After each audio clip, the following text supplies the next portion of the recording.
Un jour, dans ce restaurant où j'avais l'habitude d'aller, je me suis demandé si le monde était aveugle. Par le monde, je veux dire le monde entier. Le monde entier plongé dans un aveuglement planétaire. Voilà la question. Un jour, je me suis interrogée sur l'aveuglement planétaire.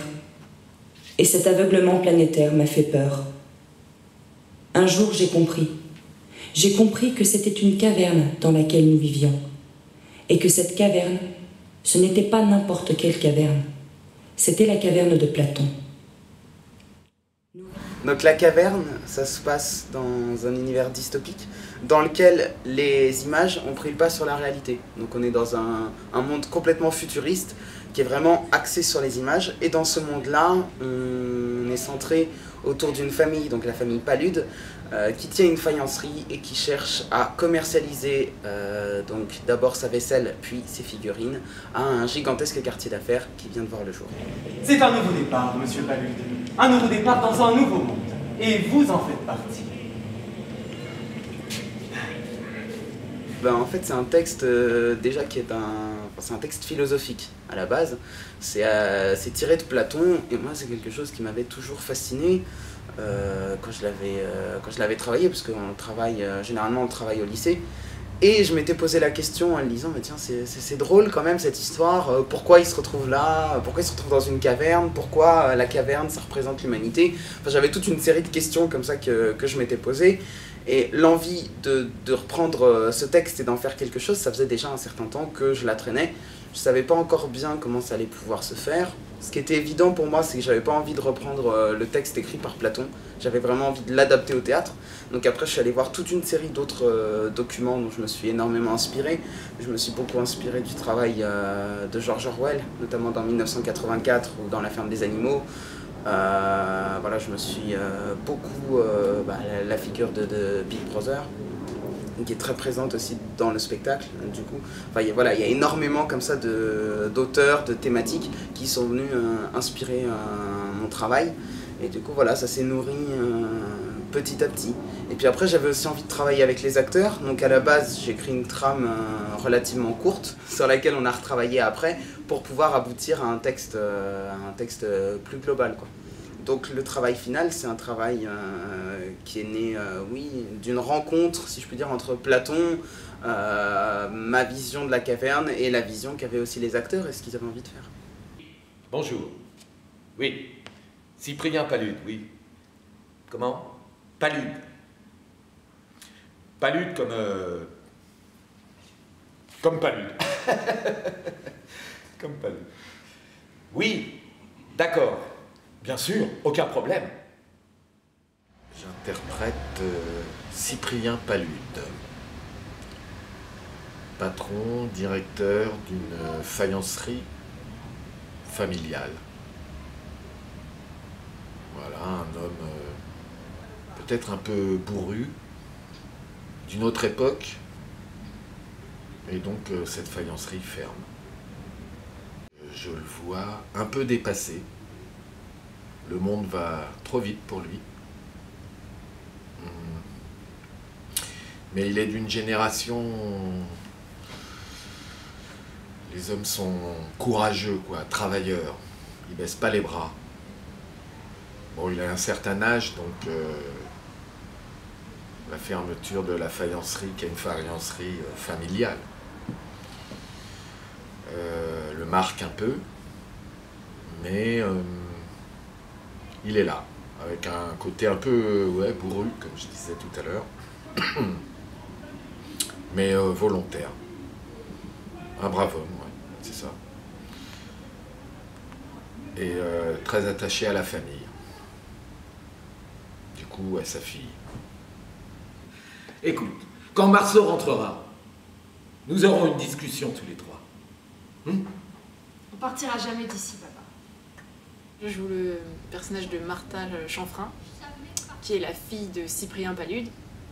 Donc Cyprien, c'est celui qui a la faïencerie. Donc voilà, je suis sa fille, je suis mariée, je suis enceinte. Martha, c'est vraiment un personnage qui a une grande joie de vivre. je pense qu'il lui vient de sa mère, c'est ce que je me suis raconté. Et elle est très protégée par son papa. Du coup, elle a une vie plutôt heureuse, plutôt protégée dans la faïencerie, dans la maison paternelle. Et voilà, enfin... Donc on peut penser que c'est un peu une fille à son papa, mais je pense que c'est plus profond que ça. Enfin, il y a vraiment un vrai attachement qui aurait pu être très enfantin à la base, mais au fur et à mesure de l'histoire qui devient plus mature, quoi, au fur et à mesure qu'elle voit son père vieillir. Puis c'est une battante et elle lâche rien. Je pense que c'est vraiment c'est elle le ciment de sa famille, quoi. C'est elle qui rattache tous les morceaux. Bien qu'elle reste chez elle dans son foyer et qu'elle ne travaille pas dans la deuxième partie, elle a quand même un rôle prépondérant à ce niveau-là. Alors je fais du théâtre depuis une dizaine d'années dans une troupe amateur et j'ai eu l'occasion de toucher un peu à tout, aussi bien le jeu d'acteur que la technique, les petites mains qui étaient derrière, etc. Et puis je me suis trouvé une passion pour ça du coup et j'ai voulu commencer mes études là-dedans. Donc là je suis en train de faire ma licence de cinéma et art du spectacle à Nanterre. Et donc je passe en 3e année et là du coup c'est vrai que je suis tombée sur l'annonce d'Alex sur Facebook par hasard. Et je me suis dit, bon allez, c'est exactement ce que je veux faire, la conception lumière, la régie lumière, etc. Et du coup je me suis dit, bon bah allez, je me lance. Donc c'est vrai que je partais vraiment de rien parce que ma formation est très théorique, on n'a pas eu beaucoup de cours de pratique en régie ou en lumière, éclairage, etc. Du coup je partais de rien, mais c'était vraiment un défi pour moi que j'avais envie de relever et du coup voilà, j'ai beaucoup appris par moi-même, c'était une très bonne formation. En lisant le scénario, je me suis vraiment rendu compte qu'il y avait vraiment deux ambiances différentes. Il y avait vraiment l'ambiance quartier d'affaires qui fait très entreprise, très industrielle. Et à côté de ça, l'ambiance plus chaleureuse, familiale de la famille dans la campagne, quoi. Donc pour moi, je pensais au début vraiment faire deux ambiances différentes, donc c'est pour ça qu'on a pensé vraiment les blocs de néon pour que ça fasse vraiment très industriel et que ça soit très blanc, et de l'autre côté ne pas du tout allumer ça quand on était avec la famille, etc. Pour qu'il y ait vraiment un contraste. Et en parlant avec Alex, avec Anna, la scénographe, on s'est rendu compte qu'au fin de compte, les blocs, ça apportait vraiment une atmosphère, l'atmosphère du quartier d'affaires qui est un poids en fin de compte sur la famille, et du coup on l'a mis aussi sur les scènes de famille. Et puis on a joué pas mal sur les clairs-obscurs, les ombres, parce qu'au final le mythe de la caverne c'est un peu ça aussi. Et du coup on a utilisé il y a pas mal d'ambiances qui sont très sombres, on voit surtout les contours, les silhouettes, on a joué pas mal sur ça, quoi. Alors mon personnage dans la pièce s'appelle Heather Follet. Donc c'est l'employé en fait de la faïencerie, enfin l'employé de la famille Palude. Et mon personnage en fait, ce qui est intéressant, c'est qu'il se transforme au fur et à mesure. C'est quelqu'un plutôt forcément un peu de soumis, on va dire, de timide. Et ce qui est intéressant, c'est que justement il se modifie au fur et à mesure de la pièce, quoi. Et la fin, c'est vraiment quelqu'un d'autre. Le genre sans histoire qui pose pas d'ennui. Une femme banale. J'avais une vie banale et une maison banale. Jamais d'histoire, jamais de problème. Je faisais juste ce qu'on me demandait de faire, c'est tout. Noir. Et donc là, t'as encore 4 secondes. Le travail avec les acteurs, après c'est très différent en fonction des équipes en fait. C'est vrai que là cette année j'appréhendais un petit peu au début parce que c'est pas les mêmes équipes, c'est pas les mêmes parcours, les mêmes personnes. Et en fait, le travail avec les acteurs, je pense pas qu'on puisse le généraliser, dire voilà, le travail avec les acteurs c'est comme ça. Je pense pas que ça se passe comme ça, je pense plus que ça naît aussi d'une rencontre en fait, et des envies, des manières d'être de chacun.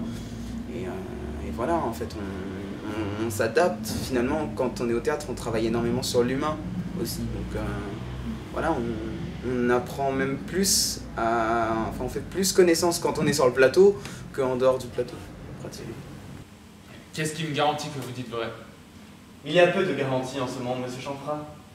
Faites le bon choix. La balle est dans votre camp. Je joue le personnage de Marceau Chanfrein, qui est engagé comme vigile au quartier d'affaires et à qui on va certainement proposer une promotion. Alors Marceau, je le vois comme quelqu'un qui essaie de bien faire pour sa famille, mais qui doit faire des choix qui sont assez compliqués et qui ont une répercussion sur sa vie et sur celle de sa famille. Voilà, sans trop en dire, sans trop parler du scénario. Un jour, il faudra que tu choisisses ton camp, Marceau. Vous savez... Je te l'ai déjà dit. Vous savez bien que c'est impossible. Ne rendez pas les choses plus compliquées qu'elles ne le sont.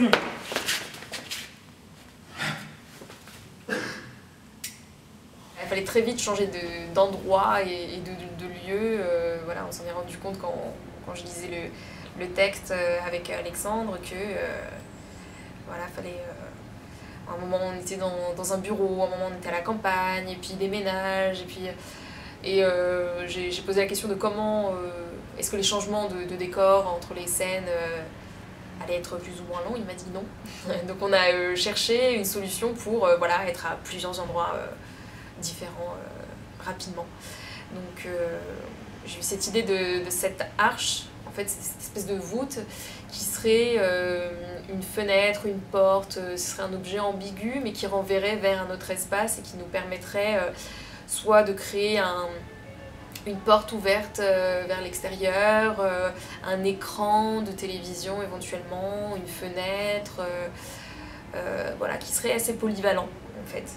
Ensuite, au niveau du mobilier, j'ai envisagé un mobilier qui, comment dire, avec beaucoup de vide à l'intérieur, qui est une espèce de précarité dans le mobilier lui-même, qui ait beaucoup d'espaces vides, qu'on sente une espèce de fragilité en fait, au sein du décor, que les chaises ne ressemblent même plus à des chaises, enfin que le design est perdu un petit peu de son relatif chaise, de ce qu'on a en tête généralement quand on pense à une chaise ou quand on voit une table. La table elle ressemble même plus à une table de par sa forme, de par sa taille, sa hauteur, comme si on avait oublié le relatif. Ce que je voulais, c'est pour reparler de cette précarité et ces vides, pour sembler et pour aller encore plus loin sur les surfaces, j'ai mis du blanc qui rompt bien avec le noir à l'intérieur, pour qu'il y ait vraiment que des surfaces flottantes, qu'il n'y ait que ce blanc qui ressorte et pour que ça perde un petit peu de densité au niveau des objets, voilà, pour pousser plus loin le côté précaire. Quelle était votre formule, Vincent? Ah oui, tout est sous contrôle. C'est un incident qui ne se reproduira pas, madame. J'y veillerai personnellement. Arrêtez tout. Moi, je joue un personnage important, on va dire, dans le quartier d'affaires. Je ne peux pas en dire plus, il faudra venir voir la pièce pour le découvrir. Mais voilà, on va dire un personnage important du quartier d'affaires. Et un autre temps encore, où nous leur copions la langue. Des pratiques somme toute assez barbares, je vous l'accorde. J'ai une autre méthode. Savez-vous comment je fais, mademoiselle Follet? Alors je joue le DGV, donc le directeur général des ventes, qui a un prénom, il s'appelle Vincent aussi, mais c'est seulement la voix, donc le personnage de la voix, qui prononce son nom. C'est la seule, sinon personne ne connaît son nom, c'est juste un matricule quoi. Et donc c'est en gros l'homme de main de la voix, dans le sens où c'est lui qui s'occupe de mettre en action toutes ces directives quoi. Donc c'est lui qui est en contact directement avec les nouveaux occupants, c'est lui qui agit quoi, qui prend les décisions, etc. Et donc c'est lui qui va accueillir la famille Paluz, qui va les enrôler en fait dans cette cité. Et donc il est soumis à la voix. Bon, je vais pas en dire trop du coup, mais il a une position subalterne qui va le pousser à en vouloir plus quoi. Une nouvelle vie dans un nouvel endroit. Permettez-moi de vous dire que je suis de tout cœur avec vous. Le quartier d'affaires vous soutient dans cette rude épreuve et nous mettrons tout en œuvre pour vous apporter le meilleur confort. Je vous remercie, mais je me débrouille très bien toute seule. Nous regrettons la fin tragique de votre faïencerie, cela va de soi. Si on devait me comparer à un animal, ce serait le serpent, parce que c'est quelqu'un qui est très intelligent, qui se faufile partout, qui voit tout en fait. Et tout ça en étant discret et en faisant les choses bien, quoi. Personne ne se rend compte de son ascension. Donc c'est toujours un plaisir de jouer des personnages comme ça parce que on pourra jamais être comme ça en vrai. Enfin moi en tout cas je serai jamais comme ça et du coup je peux me défouler en gros, c'est un peu ça quoi. Je peux m'amuser en fait vraiment avec ce personnage là. Donc ça fait du bien. Du coup là je me suis chargée de m'occuper du vidéoprojecteur qui projette des images, des vidéos qu'ils utilisent comme décor du coup. Et voilà, du coup, j'étais chargée de chercher toutes les images qu'ils cherchaient pour des scènes, pour changer un petit peu le cadre, pour créer une fenêtre ou une impression de télé en cherchant des publicités. Donc du coup, c'était tout ce qui était montage, découpage. Là, le fait de faire les images, c'est super parce que ça permet de créer une scène. Enfin, ça met une ambiance et c'est sympa de participer à quelque chose comme ça par derrière sans que personne ne le sache discrètement. Regardez donc autour de vous. Tout est faux, ce n'est que du toc. Ces chiens ont même été jusqu'à reproduire le tableau qu'avait peint ta mère. Ils veulent que je sois chez moi, mais ce n'est pas chez moi. J'ouvre les fenêtres et qu'est-ce que je vois? Des gratte-ciel à perte de vue. Des panneaux publicitaires, et encore des panneaux publicitaires. Il y en a partout. On ne peut pas descendre dans la rue sans qu'on essaye de vous vendre un produit. Et le soleil, hein? On est envahi par la publicité. Et ce qui me choque le plus, c'est sur Internet, quand on fait une recherche, quel que soit pour un voyage ou pour un appareil photo, enfin n'importe, et que le lendemain on rallume son ordinateur et qu'on voit sur l'écran plein de publicités en rapport avec la recherche qu'on a fait la veille. Donc c'est même plus uniquement de la publicité, là c'est vraiment ciblé, c'est que vraiment il y a un côté où on est observé et c'est pas juste on nous vend des choses comme ça par hasard. On est ciblé par rapport à ce qu'on a déjà cherché et on nous propose d'autres choses en rapport avec ça. Donc moi ça me fait très très peur. Parce que voilà, c'est pas juste voilà, on a inventé quelque chose, on vous le propose. Non, c'est d'accord, donc vous avez besoin de ça, donc on va vous le proposer. Ça me fait peur. Pour des obsèques plus confortables. Bon, c'est pas pour tout de suite, mais... Je sais qu'il a voulu mettre, Alex a voulu mettre l'accent sur la publicité. Et c'est très vrai parce que on reçoit quotidiennement une incroyable information, une incroyable quantité d'informations, de publicités, d'annonces, de choses comme ça. Et du coup, oui, je pense qu'on est un peu conditionné maintenant. Il y a énormément de métiers autour du marketing qui se sont développés, qui sont encore en train de se développer. En plus, pareil avec l'essor de la technologie. Et c'est vraiment, ils jouent vraiment beaucoup sur la technologie aussi dans le spectacle. Il y en a pas mal, c'est décrit, c'est suggéré qu'on est entouré de machines et c'est ça qui aide en fait à faire ressortir cette impression de confinement, de caverne quoi. C'est faire une caverne avec des moyens plus modernes et je trouve ça plutôt intéressant, oui. Et ça nous influence, c'est sûr. Ça nous influence, je pense, dans nos choix de vie, dans nos choix personnels, d'apparence, à quoi on veut ressembler. Ça nous influence sur tout, en fait. Je pense même sur la construction de notre personnalité.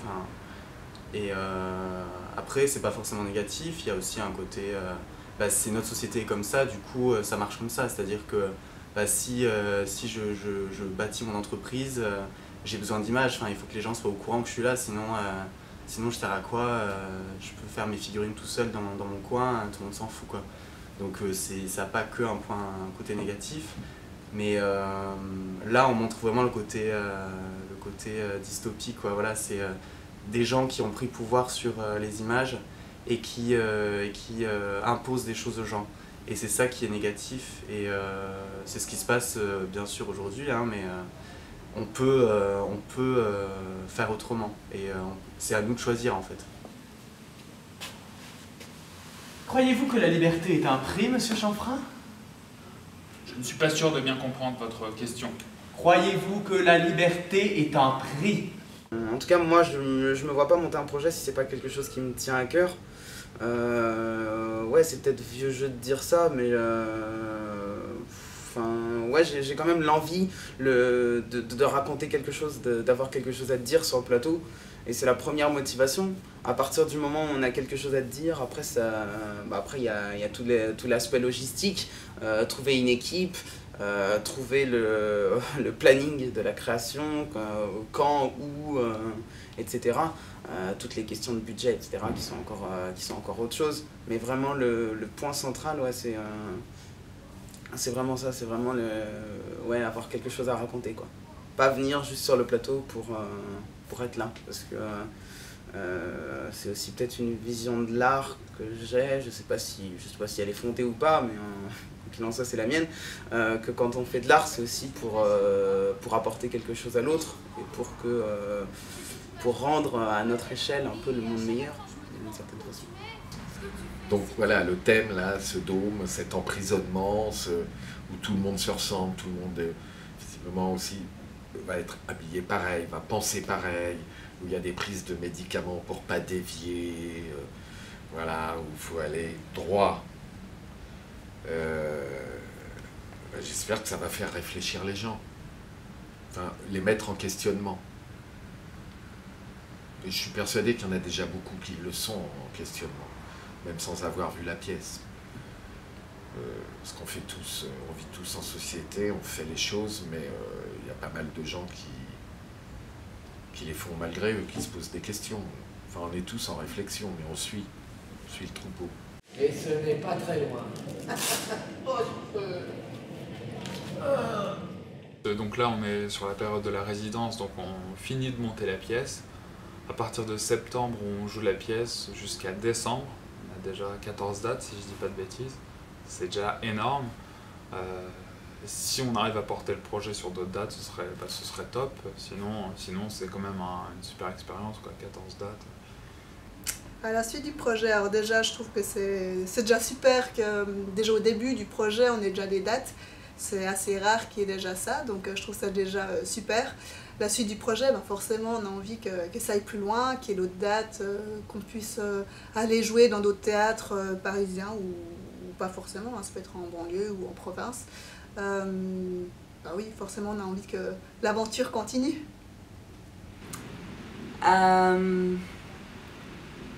Je sais pas, évidemment, bon, ce que je nous souhaite, c'est qu'on le joue dans beaucoup de dates, dans beaucoup de théâtres et faire beaucoup de dates. Maintenant, je ne sais pas si on pourrait faire une suite à cette histoire. On peut toujours, mais sinon, dans tous les cas, ce que j'aimerais, c'est travailler éventuellement sur un autre projet avec Alexandre, parce que j'aime beaucoup sa façon de travailler. Et je trouve que sa mise en scène est intéressante, son écriture est intéressante. Et les idées qu'il a, quand il m'a parlé de son projet, tout de suite, je me suis dit, oui, c'est pas du théâtre de boulevard, voilà, il y a vraiment une recherche. Parce que pour moi, la pièce, elle résonne vraiment dans plusieurs domaines, que ce soit social, politique, économique. Et du coup, voilà, je trouvais que ça parlait de plein de choses et que ça pouvait parler à beaucoup de gens. Donc je me dis, si cette pièce-là, il n'y a pas de suite, peut-être travailler avec lui sur une autre, comme j'aime bien ce qu'il fait. Donc, voilà. Oui, un mot sur Alexandre quand même. Ce que je disais, c'est qu'il a 22 ans, il a commencé à écrire la pièce à 21 ans. C'est pas facile de diriger une équipe, de diriger une organisation, même le logistique, et je trouve qu'il est très mature et précoce, tout simplement, et très professionnel. Je m'attendais pas à voir émerger ça d'un gars qui vient de sortir des études, quoi. Enfin, on dirait qu'il a fait ça toute sa vie, et donc je sais pas quand il était tombé là-dedans, mais pour le coup je trouve ça pas mal du tout ce qu'il fait. Et, en termes de direction du staff technique, que ce soit la régisseur ou moi-même en scénographie, il nous laisse beaucoup de liberté, ça fait beaucoup de bien, et en tant qu'artiste, parce qu'on se définit un petit peu comme ça, j'ai vraiment la sensation de m'être éclatée, d'avoir pris des libertés, et il a réexploité ça dans le projet, et il l'a réintégré, il m'a pas mis de barrière en fait. J'ai vraiment l'impression d'avoir fait un projet personnel qui a servi à un autre projet, et je trouve cette façon-là d'aborder les projets artistiques de manière générale, pas seulement une scénographie, je trouve ça vachement bien. Non, à part que c'est chouette, on a vraiment de la chance. Donc là, on travaille ici à Neuville-sur-Oise, donc le spectacle va être créé. Et c'est quand même une vraie chance d'avoir ce temps de création. On est vraiment tous centrés autour du projet. Ouais, c'est quelque chose d'hyper important. Et puis c'est toujours très intéressant de vivre une expérience de résidence comme ça. C'est merci à Neuville, quoi. Merci au maire de Neuville qui nous donne la possibilité de jouer ici, et pendant tout ce temps, quoi. Souvent, genre, j'ai l'arme dans les mains, tchac, tchac, tchac, tchac, tchac, je peux faire ça. Ouais. J'arrive là, je fais ça. Hop. Ouais. Là, on commence à vraiment faire les filages et tout, et on se rend compte que bah ouais, ça rend vraiment bien, quoi. Parce qu'on a vu vraiment les petits morceaux, les jeux d'acteurs, après la construction du décor, et là le fait de mettre tout bout à bout, de tout mettre ensemble et de travailler maintenant vraiment tous ensemble, on se rend vraiment compte de tout ce que ça donne, et ça rend vraiment bien. Donc on a hâte, je pense, tous de montrer ça au public, quoi. Les billets seront disponibles dès demain dans vos points de vente habituels. Réservez. Maintenant.